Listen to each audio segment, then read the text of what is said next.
Bonjour, nous sommes le vendredi 13 mai 2016. La dernière fois que j'ai fait ma vidéo, vendredi 13, j'ai fait une allusion à la superstition, au fait qu'il y a des gens qui considéraient que ça portait malheur. On était le vendredi 13 novembre 2015 et cette journée-là s'est terminée dans un bain de sang. Quelle est l'actualité maintenant? L'actualité est d'un ordre tout à fait différent, mais elle ne vous a pas échappé. Eh bien, c'est la division, à nouveau, de manière très claire, de la France, de l'opinion publique en France, en deux camps, une droite et une gauche. Petit problème sérieux pour le Parti socialiste français. La division est passée par le milieu de ce parti. Ce qu'on appelait le centre-gauche est passé carrément à droite depuis plusieurs années. Et ce qui était la gauche reste la gauche. À ce propos-là, comment est-ce qu'on distingue un discours de gauche ou de droite s'il n'est pas précisé de manière très claire? Eh bien, vous l'avez entendu, c'est un classique, c'est une chose qui marche à tous les coups.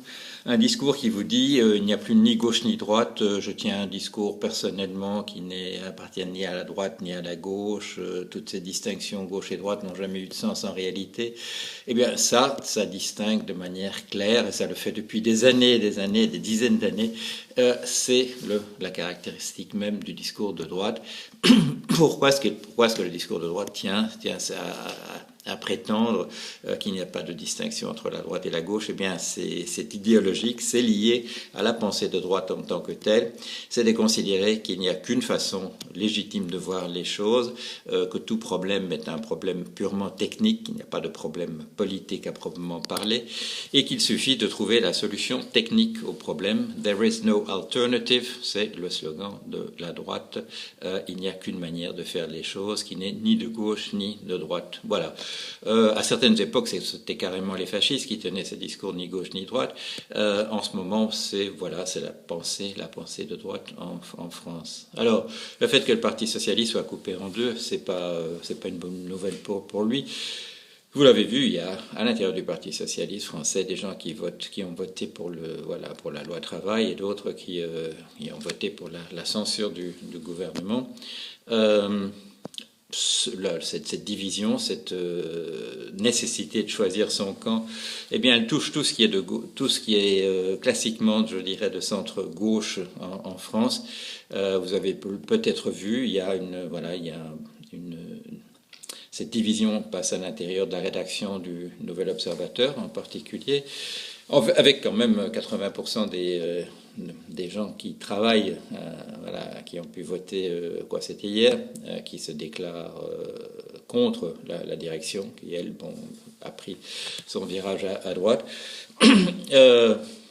J'ai le sentiment qu'un journal quotidien auquel je collabore, qui est Le Monde, qui classiquement se trouve aussi centre-gauche,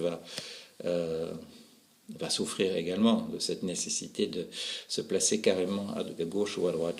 Et alors peut-être surprise pour les gens qui ont l'habitude de dire le Front National c'est un parti d'extrême droite, ce qu'il est sur différents aspects bien entendu, et surtout par la tradition familiale qui joint Madame Marine Le Pen à son père, Monsieur Jean-Marie. J'ai le sentiment que cette division, la nécessité de choisir entre une position de gauche et de droite, j'ai l'impression qu'elle va passer aussi à travers le Front National. Ça se dessine déjà d'une certaine manière, mais j'ai l'impression que ce parti qui avait pu considérer qu'il se plaçait très clairement sur l'échiquier politique va lui aussi souffrir de ce qui est en train de se passer. Alors, on nous dit, les élections, ça va être M. Juppé contre Mme Le Pen, mais ce qu'on va voir surtout, je dirais, dans les jours qui viennent, pour la défense des idées d'un des partis et de l'autre, les champions de ces deux positions de droite et de gauche, eh bien, ils se trouvent justement liés. Je ne dis pas que ce sont des gens qui ont des cartes du Parti socialiste, mais ce sont des gens qu'on a pris l'habitude de considérer qu'ils appartenaient à un mouvement du Parti socialiste.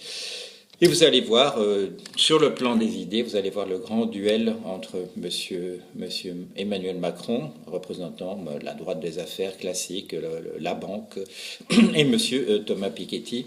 Monsieur Thomas Piketty, lui aussi, apparemment un modéré, mais qui a écrit sans doute qui a écrit le grand classique marxiste de ces années récentes, qui s'appelle Le Capital au XXIe siècle, un livre qui se situe de manière très claire à gauche. On ne trouve pas chez M. Piketty des affirmations comme l'affirmation que prétendre qu'il n'y a ni gauche ni droite. On ne voit pas ça chez Piketty. Il ne dit à aucun moment qu'il y a la distinction entre droite et gauche n'a aucun sens. Tandis que vous le savez, c'est le slogan même du parti qu'a créé M.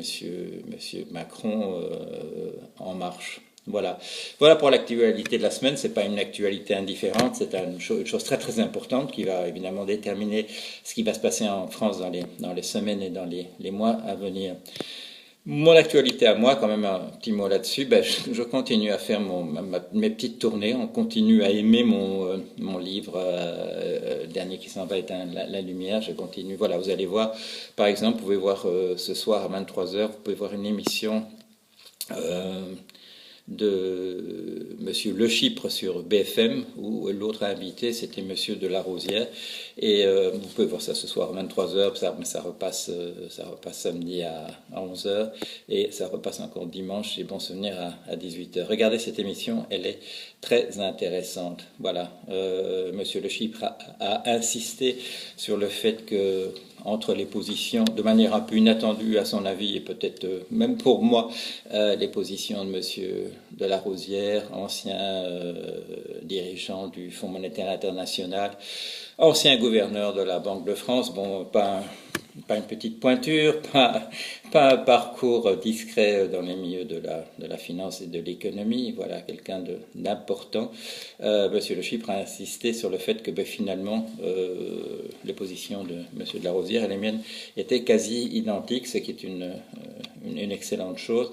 Là, ça prouve peut-être effectivement, que certains types de problèmes techniques n'ont qu'une solution, et qu'on retombe nécessairement, si on a les yeux un petit peu ouverts, on retombe dessus. Et là, dernière petite remarque, voilà, j'ai dit que je voulais faire vite. J'ai fait un livre sur Keynes,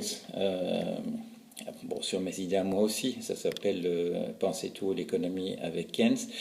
Vous l'avez peut-être vu, on a parlé de ce livre, on n'en a pas parlé énormément, mais personne n'a émis une opinion sur ce livre, ni un économiste, ni qui que ce soit d'autre. Il y a des gens qui ont dit, bien entendu, oui, c'est bien qu'on fasse à nouveau un livre sur Keynes, mais personne n'a parlé de ce que j'ai écrit dans ce livre, ni pour le critiquer en bien, ni pour le critiquer en mal.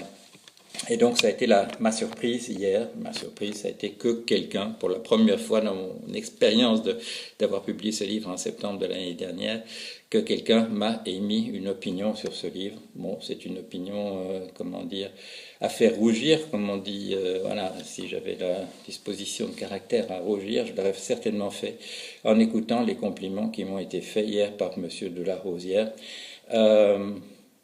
Vous avez compris, ça vient pas de n'importe où. Moi, je me considère quand même, j'ai pas eu de formation en finance, ni en économie à proprement parler. Oui, j'ai un diplôme de sociologue, j'ai un diplôme d'anthropologue, mais voilà, je me suis quand même toujours considéré, même avec 18 ans d'expérience dans le domaine de la finance, comme quelqu'un qui venait avec un bagage d'amateur, amateur éclairé, mais quand même d'autodidacte dans ces domaines financiers et économiques. Et de voir ce monsieur, qui lui, au contraire, a été un spécialiste de ces questions, qui est maintenant un vieux briscard dans ce domaine, me faire les compliments qu'il m'a fait, ça m'a fait énormément plaisir.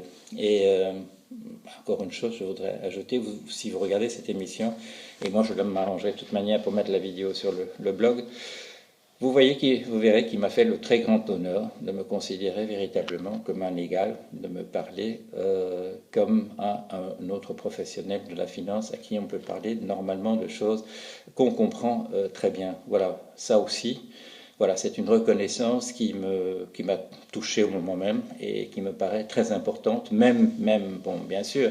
euh, j'ai reçu un exemplaire du livre de Monsieur de la Rosière où il explique tout ce qu'il a fait à l'époque où il était gouverneur de la Banque de France, où il a été directeur du Trésor, où il a été directeur du Fonds monétaire international. Il n'est pas certain que je sois d'accord sur toutes les décisions qu'il a prises au moment où je lirai le livre, mais de toute manière, bon, j'ai reçu cette allez, j'ai employé un mot qui n'est pas tout à fait le bon, mais cette bénédiction de cette personne tout à fait autorisée à dire ce qu'il faut penser sur les questions d'économie et de finances. Voilà, bon, je termine par un petit peu voilà, un peu d'actualité personnelle.